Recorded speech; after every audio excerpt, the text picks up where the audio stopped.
So to make the dal ki paranthi, I'm going to use the leftover dal that I have got from our recipe tutorial of the masar dal tutorial.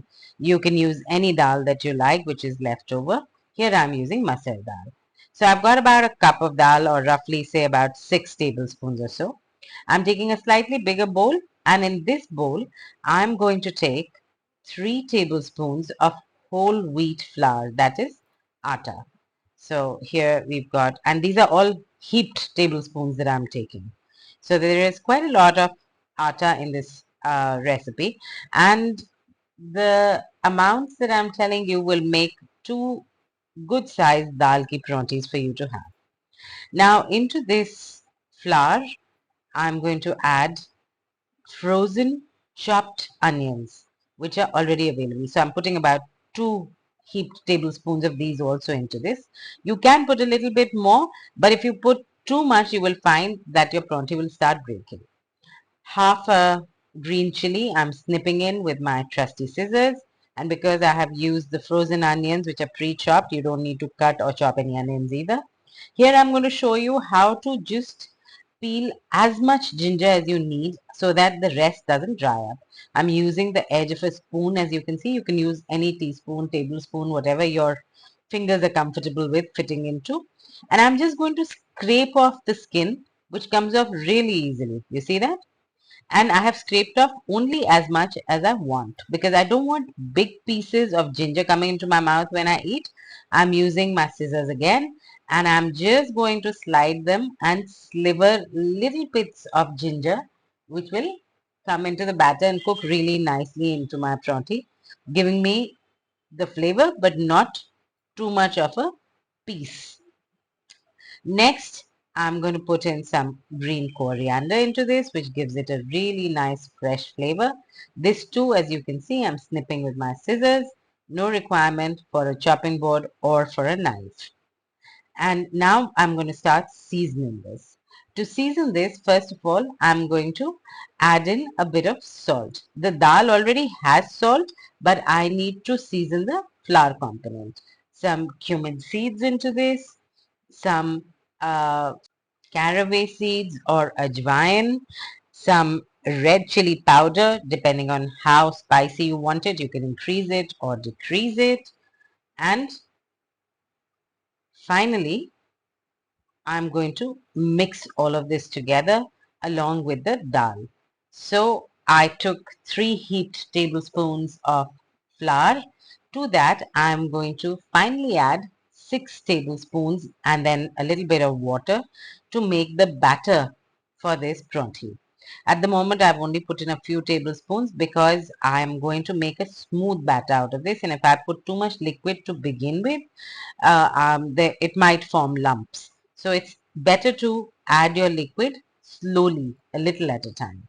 So as you can see, I've finished all the dal and I'm going to mix this in thoroughly.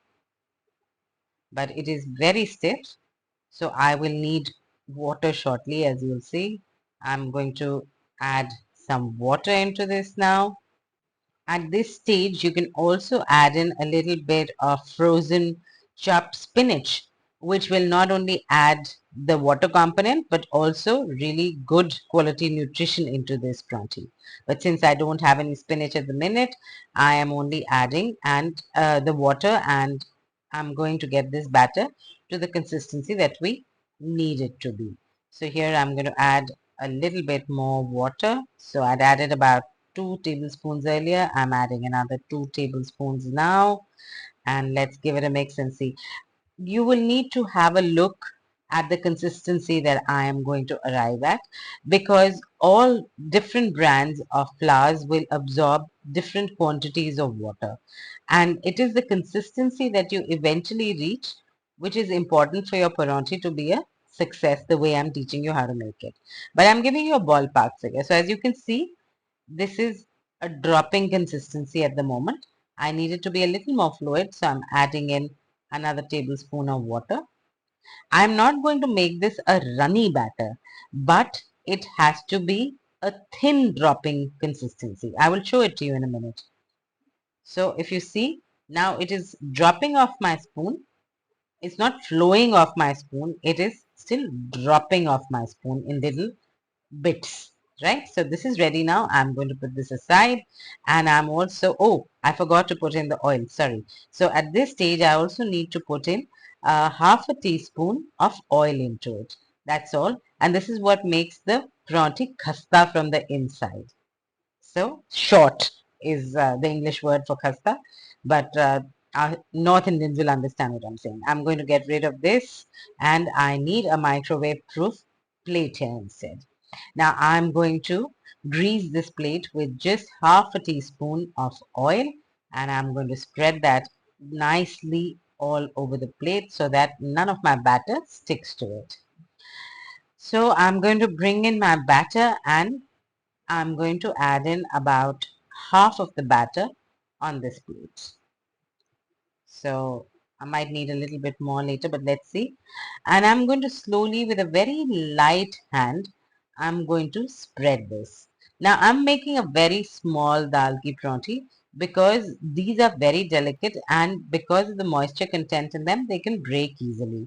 Anybody who's making these for the first time, I would recommend that you make the size smaller, but make more numbers of them. I've put the pronti into the microwave for 30 seconds first, and I'm using a 850 watts microwave over here, which is the most common in most of the halls of residences and flats that you guys will be living in.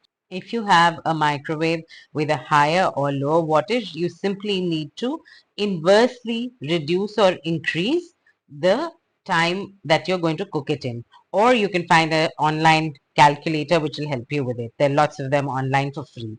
So let's have a look at it after 30 seconds, what our pronti is looking like. As you can see, all around, the color of the pronti has changed. Only the center is still pale. So we're going to have to cook it for a little bit longer till the entire pronti comes to one uniform color. And that is when we know that our pronti is cooked through. So I have put in our pronti for another 30 seconds, and after that we're just going to roast it a little bit on the griddle. You can enjoy this with yogurt, with achar, salted butter, all of which are very easily available in the supermarkets overseas, be it UK, US, anywhere. So let me have a look at this. And it's really hot, so I need something to hold the plate with.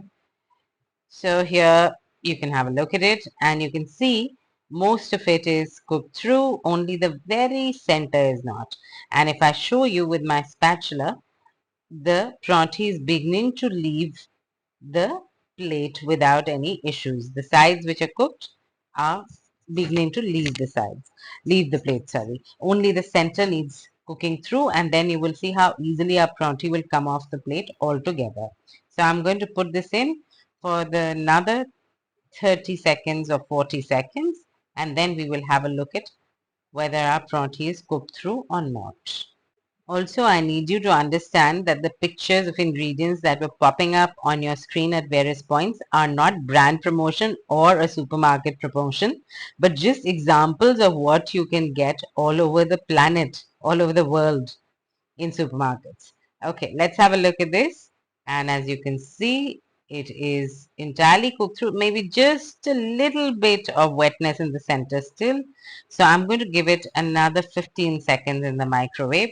So as you can see, we have actually only cooked it for about a minute and a half, and now 15 seconds, which is not a lot.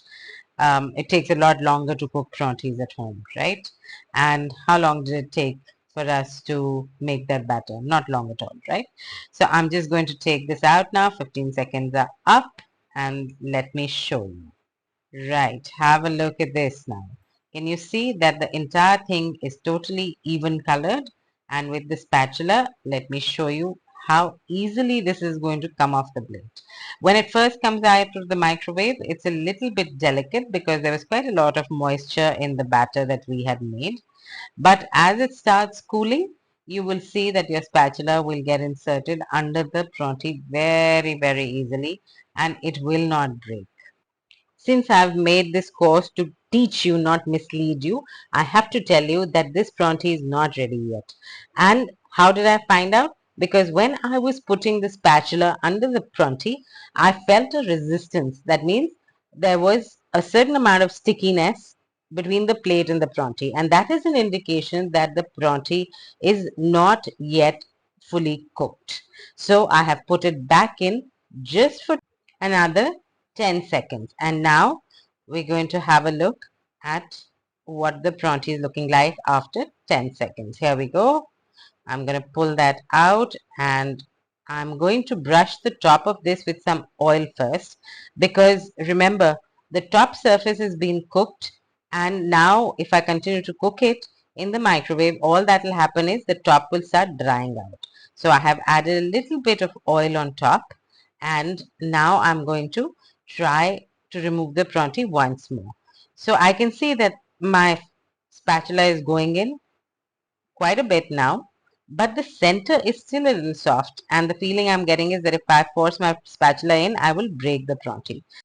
However, it is definitely cooked through, and even though the center, as you see, I have broken it a little bit, it doesn't really matter. It is cooked through, and I don't want to overcook it. So this I'm going to leave as is, and now I'm going to bring in a pan.